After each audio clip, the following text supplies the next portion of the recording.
Imagine a scenario where everything seems to be spiraling out of control. This is the backdrop we encounter in the book of Judges. The people of Israel are lost, directionless, trapped in a repetitive cycle of disobedience and suffering. It was as if, with each generation, they completely forgot about God and fell into the same pitfalls: idolatry, oppression, repentance, and then liberation. A true spiritual roller coaster. During this period, their oppressor was Jabin, a powerful king of Canaan, who subjugated the Israelites with overwhelming military might. Picture this: Jabin had a commander named Sisera, renowned for leading an army equipped with 900 iron chariots, the most advanced military technology of that time. For Israel, lacking even basic weaponry, the thought of facing such an enemy seemed like an impossible mission. And that's where Deborah enters the scene. While the people cried out to God for help, she emerged as an unlikely leader, a woman rising to prominence in a male-dominated society. Both judge and prophetess, Deborah was the voice of wisdom and divine guidance in times of chaos. She not only presided over civil disputes, but also served as a spiritual beacon for her people. The stage was set, and now it was Deborah's turn to receive the call that would change everything. While other leaders might have hesitated, she was ready to act. God gave her a clear vision. It was time to deliver Israel from Jabin's oppression. But this mission wouldn't just be about military strategies. It would require complete trust in the divine plan. Deborah summoned Barak, an Israelite commander, and delivered the message: "The Lord is commanding you to gather 10,000 men and go to Mount Tabor. There, God will deliver Sisera and his entire army into your hands." Imagine the tension in the air. Barak, though courageous, hesitated, aware of the enemy's strength. He responded with something unexpected: "I'll go, but only if you go with me." Deborah agreed but issued a warning: "Very well, I'll go. But know this, the glory of this victory will go to a woman." This was the beginning of a journey that would test faith, courage, and leadership. With the plan in place, Deborah became not only the strategist for the mission, but also Barak's greatest spiritual and emotional ally. Despite his initial hesitation, she demonstrated that true leadership isn't about domination, it's about inspiration. Picture Barak, a seasoned military leader accustomed to the weight of responsibility, now relying on Deborah as a divine guide. Deborah left no room for doubt. With unwavering conviction, she reminded Barak that this would not be an ordinary battle. "The Lord will march ahead of the army," she declared, making it clear that victory depended entirely on trusting divine intervention. This confidence began to transform Barak. He realized he wasn't alone. Deborah would be the prophetic voice, and God would be the ultimate commander. Furthermore, Deborah's support extended beyond her words. She marched alongside the army, demonstrating courage and resolve. Her presence was a constant source of reassurance, as if reminding everyone that God was in control. For the people, this was vital. After all, this wasn't just a physical battle. It was a spiritual fight to restore Israel's faith and free them from their oppressors. Deborah's leadership was both a call to action and a testament to unwavering faith. The moment had arrived. Barak gathered 10,000 men from the tribes of Naphtali and Zebulun, just as Deborah had instructed. The army began their journey toward Mount Tabor, a strategic location offering a tactical advantage over Sisera's iron chariots. Yet more than the location, what they carried was the promise of God. As they marched, Sisera was alerted to the Israelites' movements. Arrogantly, he assembled his entire army, including his infamous 900 iron chariots. To Sisera, this battle was over before it even began. Israel appeared weak, outnumbered, and outmatched in every way. Deborah, however, was calm and resolute. When they reached the designated location, she turned to Barak and gave a command with divine authority. "Go. This is the day the Lord has given Sisera into your hands. Has not the Lord gone ahead of you?" With those words, there was no room for hesitation. The battle was about to begin. The battle began, and the scene was chaotic. Sisera charged forward with his iron chariots, relying on the overwhelming power of his advanced technology. The sound of metal wheels tearing through the ground and the shouts of his soldiers echoed across the battlefield, striking fear into anyone who dared stand in their path. But Deborah and Barak were ready. This was the moment they had prepared for, and divine intervention was about to alter the course of history. As Israel's army advanced, something unexpected occurred. A torrential rain began to pour. What seemed like a mere shift in the weather was, in fact, part of God's plan. The once solid ground turned to mud, and Sisera's iron chariots became hopelessly stuck. Suddenly, the enemy's greatest advantage became its downfall. Barak led the Israelite soldiers with renewed courage, while Deborah, stationed strategically, kept her focus on divine guidance. Sisera's army, caught off guard, began to collapse. The military force that had once seemed invincible was now in complete disarray. This phase was not just a physical trial, but a spiritual one. The people of Israel learned once again that trusting in God was the key to victory. The challenges faced on this battlefield were not only about defeating a visible enemy, but also about overcoming the doubt and lack of faith that had plagued Israel for so long. This triumph marked a pivotal moment of faith and renewal for God's chosen people. With the enemy army in disarray, the battle seemed under control, but the mission was far from complete. Deborah and Barak's approach was clear. This victory wasn't just about defeating Sisera's soldiers.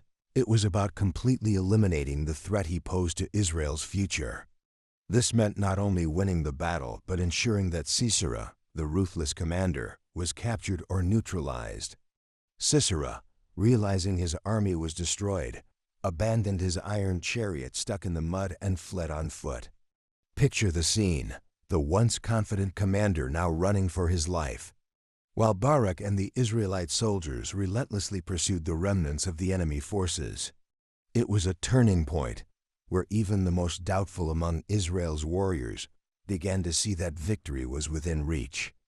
Deborah, on the other hand, remained resolute, strategically guiding the advance and ensuring the army stayed focused. Her disciplined leadership was crucial to turning a temporary victory into lasting liberation. The pursuit of Sisera wasn't just an act of justice. It was a symbol that no enemy could escape divine intervention when God was in control. This decisive moment underscored the power of faith, strategy, and unwavering trust in the divine plan. While Israel's army celebrated their victory on the battlefield, Sisera, the feared enemy commander, fled in haste, desperately searching for a safe place to hide.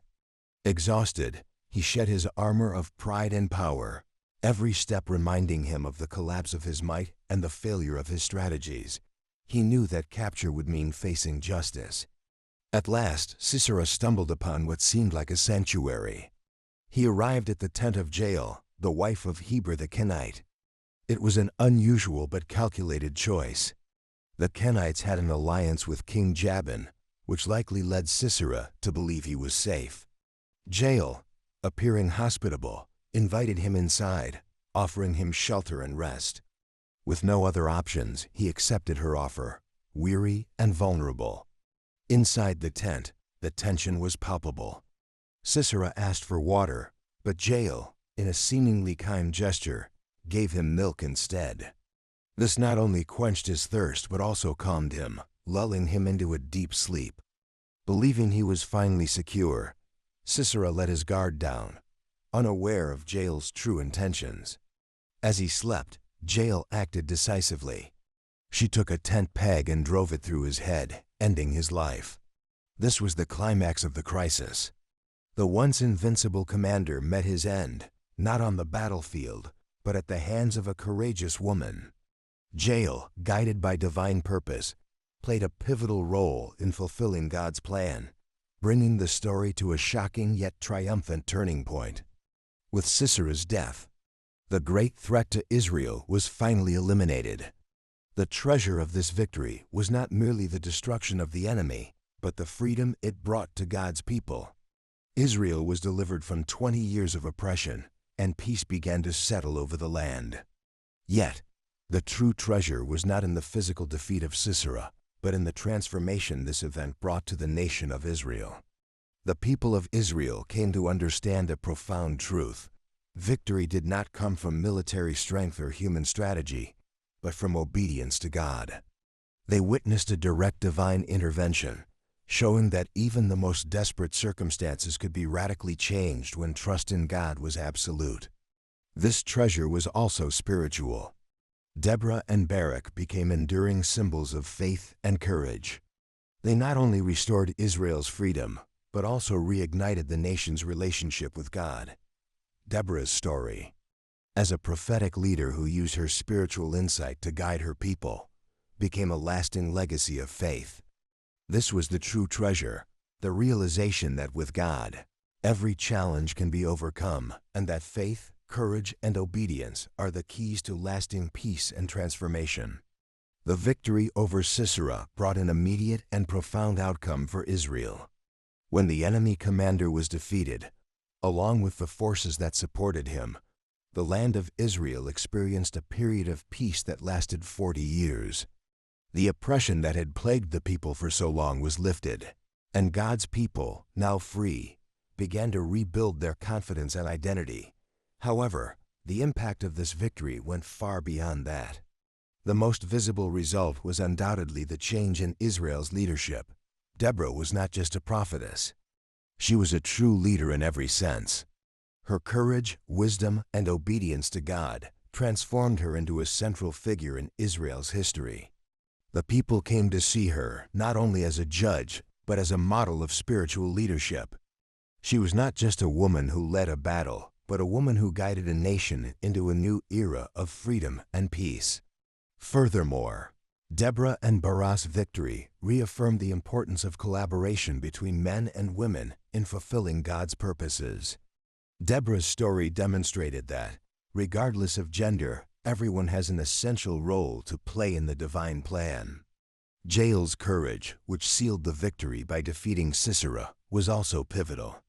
The result was not just the downfall of an enemy, but also the elevation of a spirit of unity and bravery within Israel. After the victory, Deborah and Barak returned to Israel with a sense of duty fulfilled, but also with the responsibility of maintaining the peace they had won. Deborah's return was not merely physical, it was symbolic. She resumed her role as judge and prophetess, with the people recognizing her wisdom and leadership even more profoundly.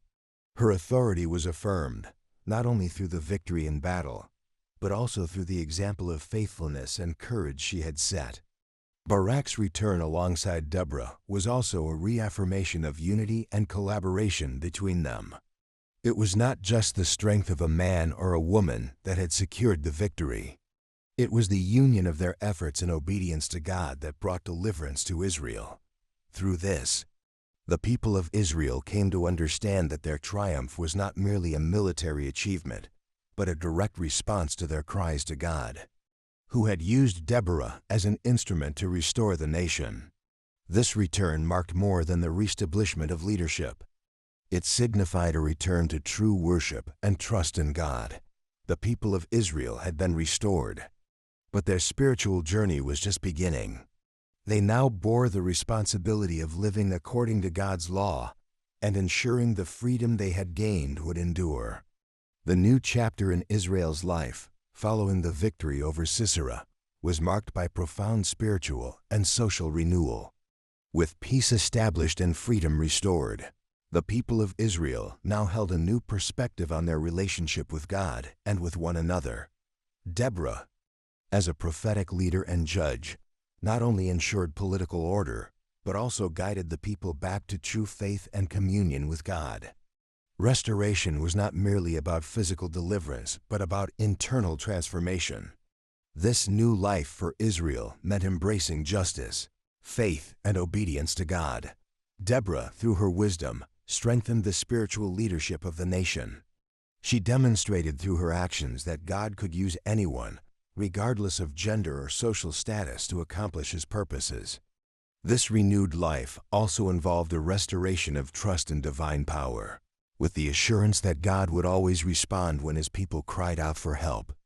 Israel now saw itself as a nation restored, not only physically but spiritually.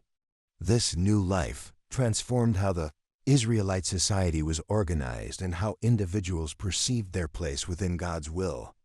The true victory was not just over external enemies, but over the old structures of spiritual oppression. Over time, Deborah's story became one of the most powerful lessons for the people of Israel, a lesson that transcended generations. The peace achieved after the victory over Sisera was not fleeting. Deborah, alongside Barak, accomplished what many believed impossible. She not only liberated Israel from its oppressors, but also restored the nation's true spiritual balance. Under Deborah's leadership, Israel flourished spiritually.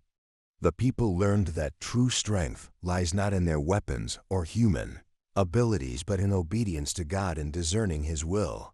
The resolution of Deborah's story was not merely in military triumph, but in the transformation it brought to the lives of the people. The renewed trust in God and strengthened courage became evident. The spirit of unity inspired by Deborah helped diminish the internal divisions among the tribes of Israel for the first time in a long while. Deborah became the symbol of spiritual leadership and bravery, inspiring others to follow her example of faith and courage in the face of adversity. Ultimately, Deborah's story delivered a clear message. God can use anyone, regardless of gender or position, to change the destiny of a nation. When people place themselves in God's hands with faith and courage, even the most challenging obstacles can be overcome, bringing liberation, peace, and a new life. Her legacy continued to remind Israel of the power of trust and unity under divine guidance, setting an enduring standard for generations to come.